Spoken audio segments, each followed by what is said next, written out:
بدن جھلسے گا، آنکھیں بہے گی، بھیجا بہے گا، سر کھولنے لگے گا، انسان کا حال اتنا برا ہوگا کہ کوئی گھٹنوں تک پسینوں میں، کوئی کمر تک پسینے میں، کوئی گردن تک پسینے میں، کوئی پسینے میں ڈبکیاں لے رہا ہوگا۔ اللہ اکبر۔ اور وہ دن چھوٹا موٹا نہیں ہوگا، 6 گھنٹے کا دن نہیں، 12 گھنٹے کا دن نہیں، 16 گھنٹے کا دن نہیں، 18 گھنٹے کا دن نہیں۔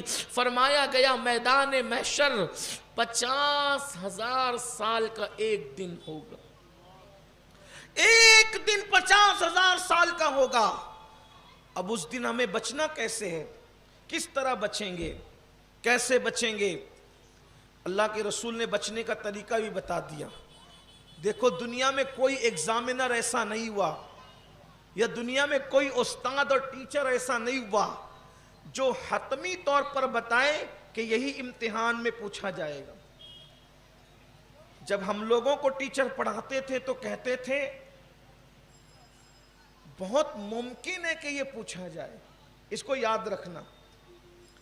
بعض ٹیچر کہتے تھے 99% پوچھا جاتا ہے، پچھلے سال تک پوچھا گیا تھا، پوچھے، لیکن جب لے کر کے پرچہ ہاتھ میں آئے تو پتا چلا کہ جس کو بہت یاد کیا تھا وہ آیا ہی نہیں، یہی ہے۔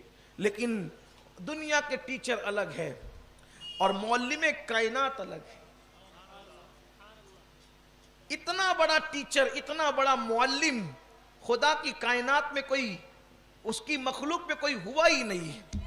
اور ایک بات آپ کو بتاؤں، اس معلم کی شان یہ ہے، توجہ کرنا، اس معلم کی شان یہ ہے کہ ہر معلم بننے والا پہلے متعلم بنتا ہے پھر معلم بنتا ہے۔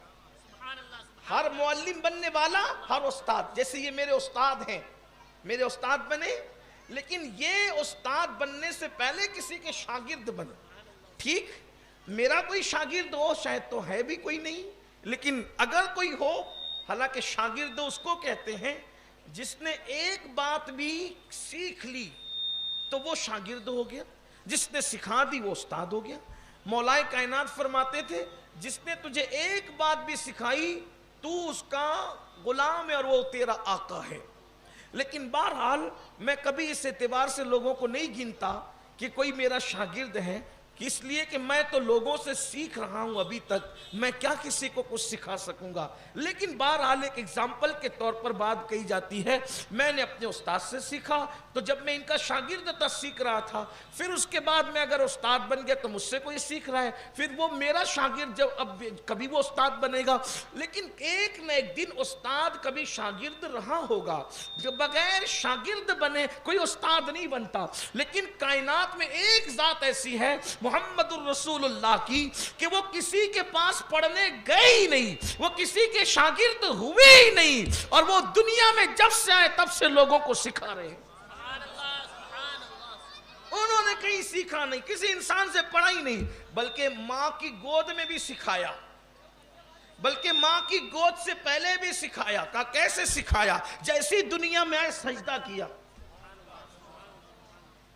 جیسے دنیا میں سجدہ کی۔ حلیمہ کا دودھ پیا تو بھی سکھایا، سیدھے پستان سے پیا، الٹے پستان سے منہ ہٹا لیا، حلیمہ کا بیٹے کے لیے چھوڑ دیا۔ دیکھا، گود میں بھی لوگوں کو سکھا رہے ہیں۔ تو بہرحال یہ عنوان الگ ہے، لیکن یہاں سے لوگوں کو پتا چلنا چاہیے کہ ہم جس نبی کا کلمہ پڑھتے ہیں اس نے کسی نبی سے نہیں سیکھا، اس نے کسی نبی سے نہیں سیکھا، اس نے کسی اپنے جیسے انسان سے نہیں سیکھا۔ اگر اس نے سیکھا ہے تو کس سے سیکھا؟ اللہ پاک فرماتا ہے وَعَلَّمَكَ مَا لَمْ تَكُنْ تَعْلَمْ، ہم نے سکھایا۔